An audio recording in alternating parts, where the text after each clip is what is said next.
Vous vivez actuellement la périménopause, la ménopause ou l'après-ménopause. Et si tout se passe bien pour vous, alors vous n'êtes pas en train de regarder cette vidéo. Mais si vous cherchez des solutions pour aller mieux, alors peut-être vous vous demandez qu'est-ce que l'hypnose peut bien faire dans cette équation et ce qu'elle peut bien faire aussi concrètement pour vous. Si vous ne connaissez pas l'hypnose, je vous invite à aller regarder ma vidéo. Je vous ai mis le lien direct en bas de cette vidéo. Mais aujourd'hui, je vais vous expliquer de la manière la plus simple et la plus complète possible en quoi l'hypnose peut réellement vous aider et vous allez aussi comprendre pourquoi j'ai créé mon programme Hypnose et Ménopause. Car oui, l'hypnose peut réellement faire quelque chose pour vous face aux symptômes, qu'ils soient physiques, comme les bouffées de chaleur, la prise de poids, et les symptômes plutôt psychiques, comme les troubles de l'humeur ou du sommeil. Et vous allez le voir avec des bénéfices beaucoup plus larges touchant tous les domaines de la vie, vers un nouvel équilibre à trouver, celui de vos 50 ans et pour le reste des années à venir. Mais commençons par le commencement. Pour les plus impatients d'entre vous, je vous ai fait un chapitrage pour aller plus directement à la partie qui vous intéresse. Donc, la ménopause, c'est quoi? Si le mot ménopause désigne médicalement l'arrêt total des règles et du système de reproduction féminin, le terme peut aussi s'appliquer sur cette période que toutes les femmes vont vivre à un moment donné de leur vie, à partir de 40, 45, 50 ans, et qui se déroule en 4 étapes, suivant les variations de chute progressive de progestérone et d'œstrogène jusqu'aux taux les plus faibles.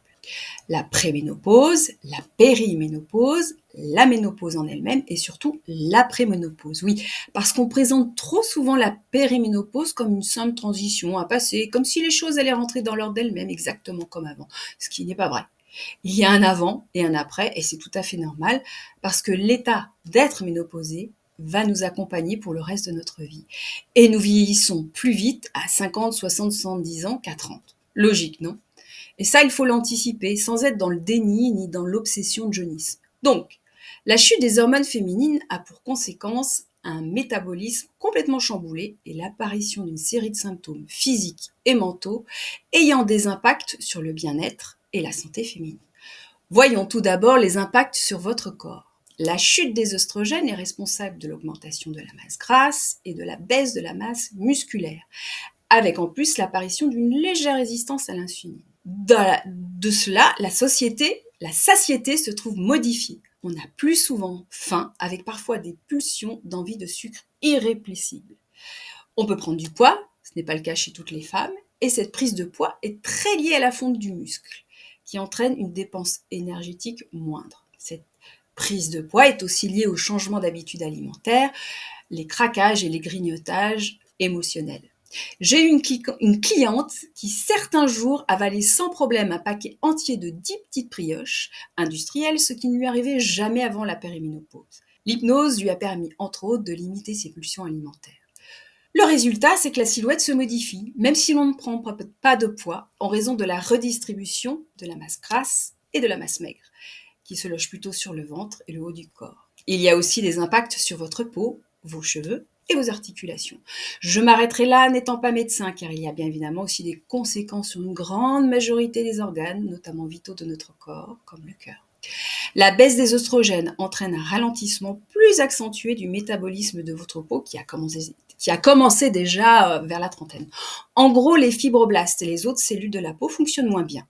Le renouvellement hypodermique de 28 jours, les échanges entre les cellules, la vascularisation, la production de collagène, d'élastine et d'acide hyaluronique. Résultat, la peau est comme dans un état de stress quasi permanent. Elle s'affine en structure alors qu'elle s'épaissit en surface. Elle devient plus sensible, réactive, plus perméable aux agressions extérieures. La barrière cutanée est fragilisée, elle ne retient plus l'eau et la peau devient également très sèche. Sur le visage, cela peut se traduire par un teint terne qui est rugueux au toucher, des taches qui se multiplient, des rougeurs et des irritations, un relâchement de l'ovale du visage, du cou, du décolleté et des rides d'abord sur les zones les plus fines, comme autour des yeux et des lèvres, puis les rides d'expression qui se creusent. Alors, attention, on n'a pas forcément l'air plus vieille, entre guillemets, mais l'air fatigué ou triste alors qu'on ne l'est pas du tout, c'est beaucoup plus fréquent. Pour les cheveux, c'est le même processus. Un beau cheveu dépend de la santé de votre cuir chevelu. Et là encore, le métabolisme des cellules fonctionne au ralenti. Et alors la fibre capillaire s'affine, se fragilise, casse, tombe plus facilement. Pour les articulations, il semblerait que les œstrogènes aient un rôle anti-inflammatoire qui fait qu'à partir de la périménopause, on peut être plus sujette aux douleurs articulaires. J'en ai fait moi-même la désagréable expérience aux poignets et aux genoux à partir de 50 ans pile. Passons maintenant aux impacts sur le cerveau, que l'on peut qualifier de véritable Big Bang cérébral, car c'est un bouleversement pour le corps, certes, mais aussi pour l'esprit. La baisse des hormones féminines perturbe le métabolisme et le fonctionnement du cerveau, en particulier dans des zones telles que l'hippocampe, qui joue un rôle central dans la cognition, la mémoire, l'apprentissage et le repérage dans l'espace, l'amygdale qui régule nos émotions, et l'hypothalamus qui gère entre autres notre température interne. Pour faire court, cela affecte le traitement de l'information dans le cerveau, ainsi que les concentrations de sérotonine, l'hormone de l'humeur, qui n'est d'ailleurs pas une hormone mais un neurotransmetteur, et de la mélatonine, l'hormone du sommeil. D'où des pertes de mémoire et de concentration, des troubles du sommeil, des bouffées de chaleur, des troubles de l'humeur, de l'anxiété, de la tristesse, de la déprime. Les anglo-saxons parlent de fog cérébral, comme si un voile se formait devant les yeux où les tâches du quotidien et même les actions les plus simples deviennent parfois difficiles à accomplir. En ajoutant tous les autres symptômes ressentis de la ménopause, tous ces inconforts, parfois ces douleurs, cette grande fatigue aussi, et les changements physiques qui ne sont pas faciles à vivre, eh bien on obtient un cocktail explosif pour le mental. Et tout ceci se nourrit en interdépendance pour partir en cercle infernal. Alors attention, je ne vous dis pas que vous allez vivre l'intégralité de ces symptômes, chaque femme est différente, mais je brosse simplement un tableau de ce qui peut éventuellement se passer. On recense plus d'une quarantaine de symptômes dans la ménopause. En conclusion de tout cela, eh bien très souvent c'est au bout du compte une confiance en soi qui s'effrite. L'image personnelle en prend un coup, parce que lorsqu'on se sent différente et que l'on ne se reconnaît plus, le doute et le mal-être peuvent s'installer très facilement. Un peu comme une adolescence à l'envers. Bon, vous êtes toujours là à m'écouter, super. Alors la bonne nouvelle, c'est que la clé pour passer au mieux cette période de transition, et même après, parce que la ménopause, je le répète, c'est pour le reste de notre vie, eh bien c'est de penser et de faire autrement. Je change ma manière de manger, de faire du sport, ma routine beauté, et surtout je change ma manière d'appréhender ma santé mentale. Je prends soin de moi. Très souvent, les femmes ont mis ça de côté avec la carrière, les enfants, et elles ne se ménagent pas. Et puis à 50 ans, paf, c'est l'effet boomerang. Alors c'est là que l'hypnose peut entrer en scène. Que peut-elle faire concrètement pour vous aider? Eh bien, l'hypnose vous permet d'utiliser votre cerveau comme un allié de votre bien-être et de votre santé, car votre système hormonal et votre système immunitaire sont sous la dépendance de votre système nerveux. Premièrement, tout comme la relaxation et la méditation, l'hypnose va avoir une action physiologique sur votre rythme respiratoire, cardiaque et circulatoire. Ce qui va agir sur votre système nerveux, sympathique et parasympathique, en abaissant votre taux de cortisol, tout en agissant sur la chimie de votre corps, par la libération de neurotransmetteurs que sont les endorphines, antidouleurs, antistress, la sérotonine, qui vous donne la bonne humeur, l'ocytocine, l'hormone de l'attachement, qui procure un sentiment d'amour et de sécurité, et la dopamine, l'hormone de la récompense, qui vous booste, vous énergise et vous positive.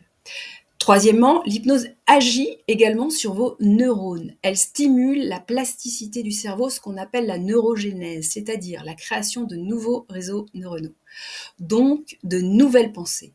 En état d'hypnose, tout se joue dans le cerveau limbique ou cerveau émotionnel, où se trouve l'amygdale, siège des émotions, l'hippocampe, zone des mémoires conscientes et inconscientes, des apprentissages, et l'hypothalamus, qui concerne la régulation de la température, de la sensation de faim et du stress.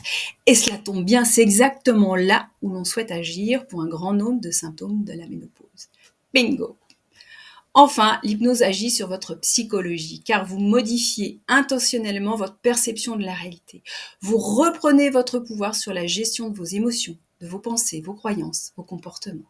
Et vous agissez, je dis bien vous, car je ne fais que vous guider, vous agissez donc concrètement sur votre bien-être et votre confiance en vous.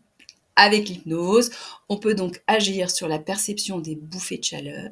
J'ai fait une vidéo sur le sujet et je vous mets également le lien direct dans la description de cette vidéo, sur l'anxiété, sur l'irritabilité, la tristesse, les troubles du sommeil, le manque d'énergie, la gestion du poids. En fait, on peut soulager les inconforts de toutes sortes.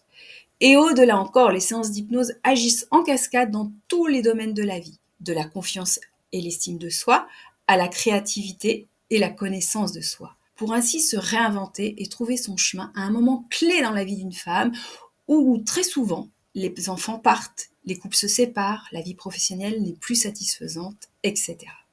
Voilà, j'ai terminé, je pense vous avoir dit le principal. Je précise que l'hypnose ne saurait se substituer au traitement hormonal de la ménopause. Je le prends moi-même depuis 5 ans. L'hypnose est une aide très complémentaire pour toutes les raisons que je vous ai dites juste avant. Si vous avez des questions, n'hésitez pas à les mettre en commentaire, à liker cette vidéo si elle vous a plu et à vous abonner à ma chaîne. D'autres vidéos vous attendent chaque semaine. Bye bye!